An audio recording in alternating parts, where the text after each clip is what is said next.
got a little bit of a 911. Hurricane Helene washed this bridge out. We now get way more applicants than we ever did with all the other efforts.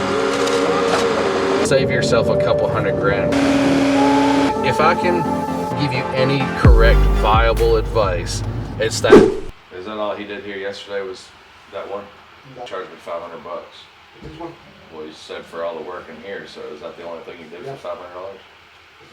I guess he can go up there and tie into that. Yeah. Yeah, so you can cut it flush there, cut this flush, go ahead and get the shower in. Have you, you haven't been in the garage yet today, right? Yeah. Maybe once you cut these out, let's go up there and do that second coat. Mm-hmm. Did you go to put the shelf up over there? Well, yeah, I was going to professional. Well, no. Okay, let's finish this, do that, the garage. Maybe by the time you come back, the plumbing will be done. Oh, okay.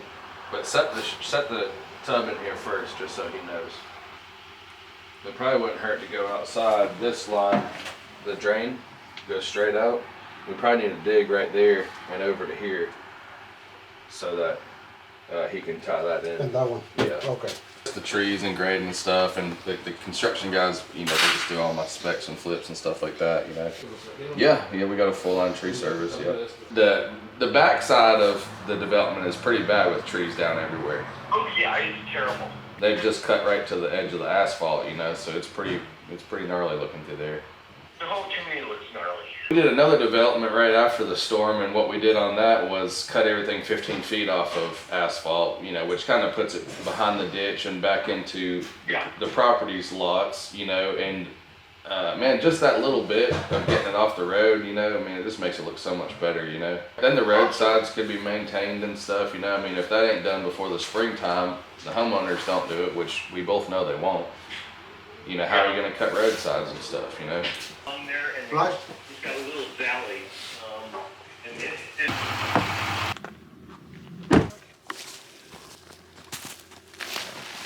Where's your guy with the hitch? Fucking lost, I guess. That won't be too long, huh? I should have boots on, man. Weakest cankles in the world. You should get on the phone and try to find some bet tonight. Okay. Putting that pond. I need a half a pallet of it.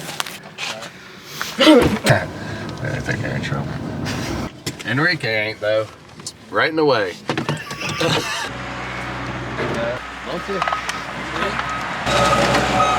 Mud sore? That's the laser.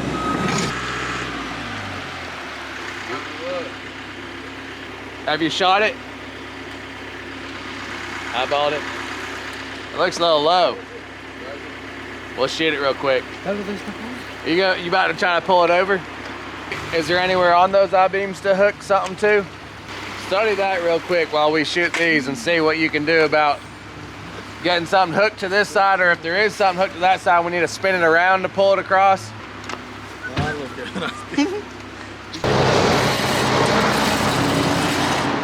What? Anda asustado.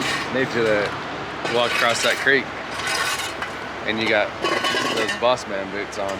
That's why I stay up here. None of these motherfuckers got their waterproof boots either. They all got the same exact boot too. I know. That's why I put those stepping stones there.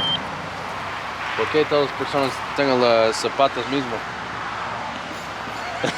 The 308's on the way. Alright. Better just wait for it. Huh? Better just wait for it. Where's he gonna get off the road at? Just pull straight in. Alright, you need to move your truck or not? They got a chain over there. Think the chain's strong enough? Those straps ain't strong enough. Maybe that new one you got there, that nice. I just have those so they can hold the corners. Oh yeah. We're gonna have to do a ton of fill from bridges, almost 2 feet tall. Yeah, that's right. Carlos. That's right. I mean, one load, half a load on each. One load maybe on each. I'm extremely confident that if that 317 will drag it, I can hook a chain to this end and not need the 308. But Imagine dragged it out of there. right. But the 308 would be good to have here anyway for the blade. We can slick up the road.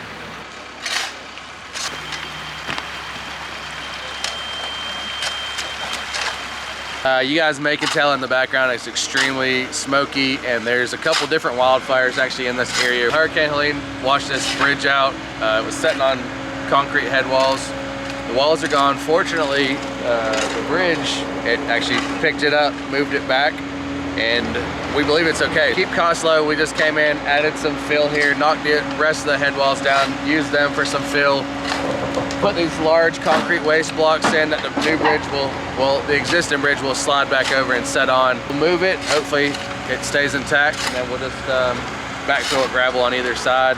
The customer can come in the future and add some riprap, some shot rock along this bank to try to help prevent any more erosion, but kind of a temp fix, but it probably lasts a long time. I don't think it's gonna rip all this boards. That's how the legend pulled it out.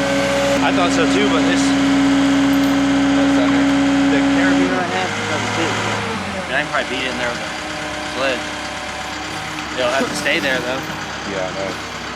Let's just try it. If it starts to crack, it will stop.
Standing on the driveway or on the block, we'd have to turn the driveway to the block.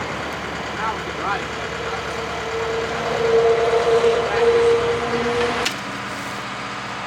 Maybe a little more. That's perfect. I guess we can just try and scratch that back as much as possible with the 308 when it gets here to build up this side. We'll scratch a little over there, and then what time is it? 3:49, is that right? Yeah. 3 o'clock, no. It's 3 right now. If he gets here soon, he can probably get a couple loads of waste and get that side built up.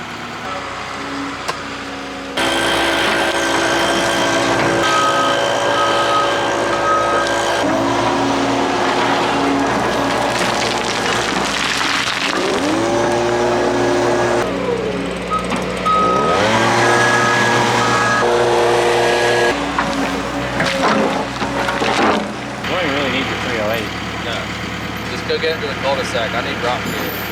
I'll see if Matt's maybe at the shop. He can just drop the trailer. I don't guess there's much to do right now, right? Yeah, pull this little bit of rock right here.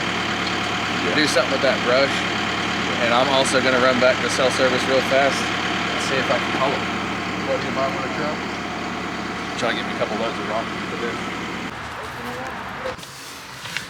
Got a little bit of a 911. It's a small one. It's not the end of the world, man. You know, just trying to wrap something up before Friday evening and the rain coming. You know what I'm saying?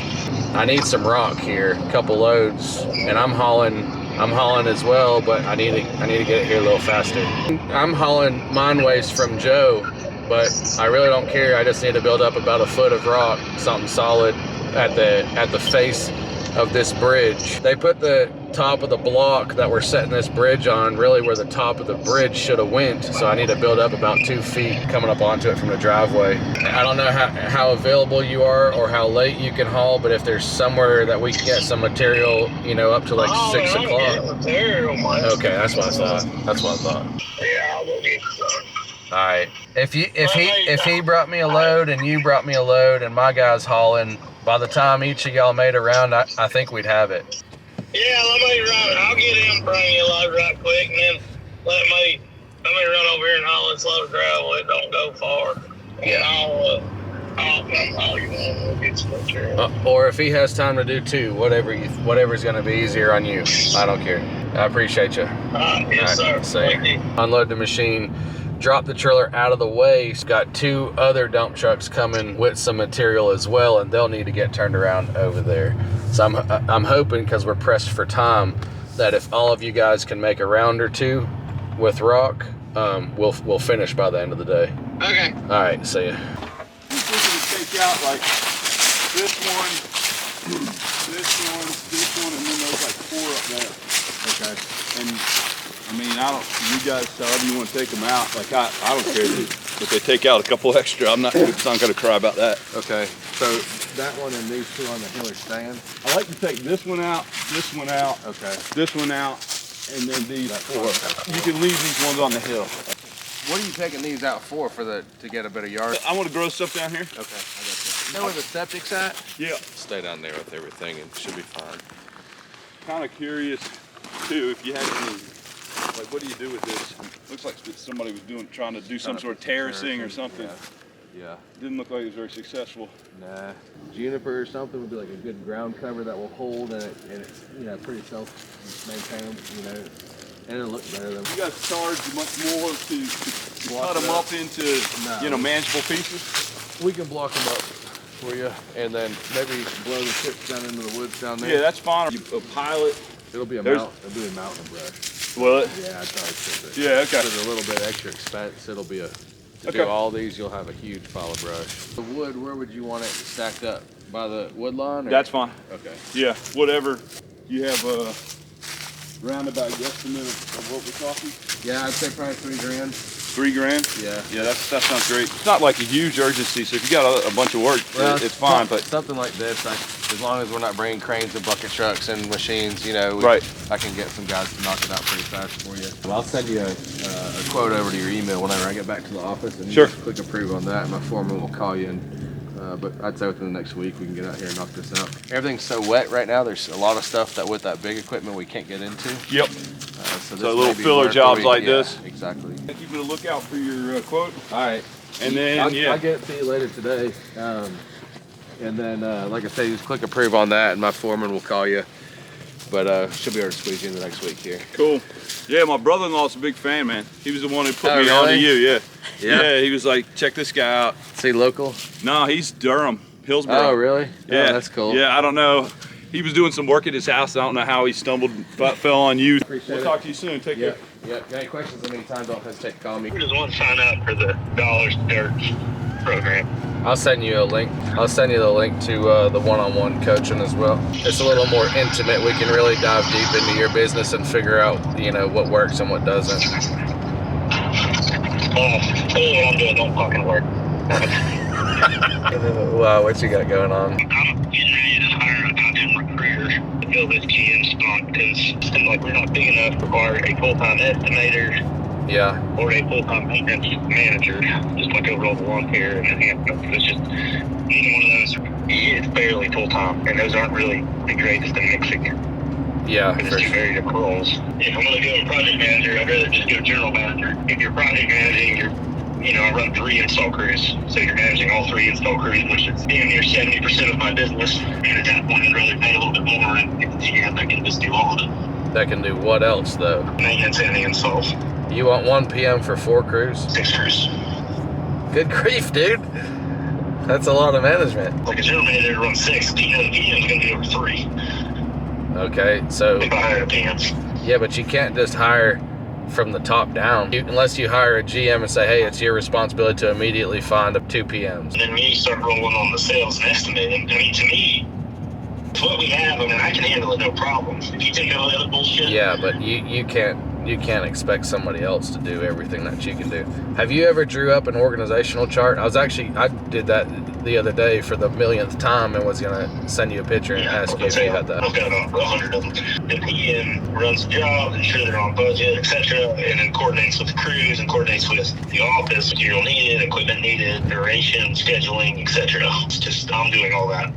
Yeah, you're filling the the PM role, the GM role, business owner role, the salesman role. Like, with that being such a huge chunk of our business, like, if that's not the right guy, I mean, fuck, he can run it to the ground and goddamn month. Really trying to either pull from guys that ran companies my size, maybe a little bigger, maybe a little smaller, that just burnt themselves out, couldn't do the stress, maybe ran out of money, whatever, or guys that are either operations managers or larger companies that maybe want to slow up a little bit. Where would someone even apply for something like that at? I don't know, that's the problem, because it's like a LinkedIn or recruiter. If I want that position, how do I apply to work for you? Are you advertising for it? Yeah, I've got one ad out, but it's on Indeed, and I mean, I just don't think that's the right. Fuck. I don't think the No, right people it's are looking not on right. Indeed. Look, if I can give you any correct, viable advice, it's that last year I had all those fucking people working for me doing nothing but trying to recruit people at like a $25,000 a month expense, right? Yeah, at like 25 grand a month is what I was paying for 5 or 6 people. 6 people to do nothing but try to recruit people. Indeed is not your answer, dude. Every single day, 8 hours a day, that's all I did was shop on Indeed. Save yourself a couple $100 grand, which is what essentially we spent. Yeah, I can talk about right back. This is the fucking bank. Yeah. I can call you right back. Call with your credit card for the next coaching call. That's fair. Say it. People ask all the time about, like, what's the social media thing done for you? It's build a brand that people want to come and work for, because we now get way more applicants than we ever did with all the other efforts of trying to find applicants just from building the brand. I don't know how else to find good people other than what we've done. We've been shopping, we've been interviewing and talking, trying to reach out, trying to find if anybody knows anybody that's wanting to make a different move. It's all panned out for nothing. On Indeed, I mean, the 28 or so people that have applied, like, but the salary range, I think, from like 60 to 100, just to kind of be open, because the thought was, like, well, if we don't have quite any candidates for a GM, we can bring them in and possibly look at a PM or a maintenance manager. And there were 3 or 4 that possible PMs. This is a goddamn waste of time. We have done really well to somehow get lots of regular applicants now, and I think it's because, number one, we've built the online social media brand. Yes, it's the social media. Yeah, and we have put out a couple videos that say, we're always looking for good help, and people see that, and we do it correctly with a link to apply, and there's a link in my bio on all my social medias now to apply. And you're right. I mean, we just hired a guy last week from it. He seems like he's going to do really well here as an operator. And that's how we got Vince, who is, my right-hand man now. But you're right. There are tons of applicants that think that they're like your guy, you know what I mean? And ask for $1 trillion, and you look at their resume and, they've not done fucking anything. You look for the needle in the haystack, I guess. Start the social media shit up to build a brand, or find a headhunter. I mean, even from the PM role all the way up, you gotta spend lots of shoulder-to-shoulder time with those boys. You're basically looking for someone to come run your company. That's a lot. Do you have your organizational chart drew out? Drawn out like in crayons. That's what you're after. I literally have mine on a whiteboard behind my desk. That's the number one most important thing to me, is to get that filled so that things can run correctly as needed. If not, like right now, I've got my name in 15 slots. Think to scale. That's the number one most important thing, is to draw that out of how it needs to be, and then hire key positions. The thing with that too is you have a bullseye to throw darts at versus, hey, we're hiring for whoever we can hire, and let me figure out what's going to work good for you. Having that target in front of me, it stays top of mind. Anything that's blank that you know right now you need that position to go to the next step, you write it out anyway, and if it's blank, you just put your name beside it because you're feeling it. I don't know, man. I don't think you're gonna find that person on Indeed or somewhere. I think it's at networking events and shit. You know what I mean? I think you got to be shaking hands and telling people who you are. I asked you a month ago to let's sit down and figure out what networking events we're gonna go to this year, and you've been bullshitting for the last month. So let's do that, and we'll That put was some. not a fucking month ago, and I still want to do that. Let's do that, and we can put some things on the calendar. And when you go to those events, that be the top of your mind. That person is a different kind of person than the person that's probably going to be applying on Indeed. I do think that building the brand has helped us, and it's not something that you can do overnight. But let's say you do go to a networking event, and you find the person that seems right. You know, the first thing they're going to fucking do. Yeah, there's nothing there. Yeah, I know. Yeah, maybe that's the easier spot to fill first.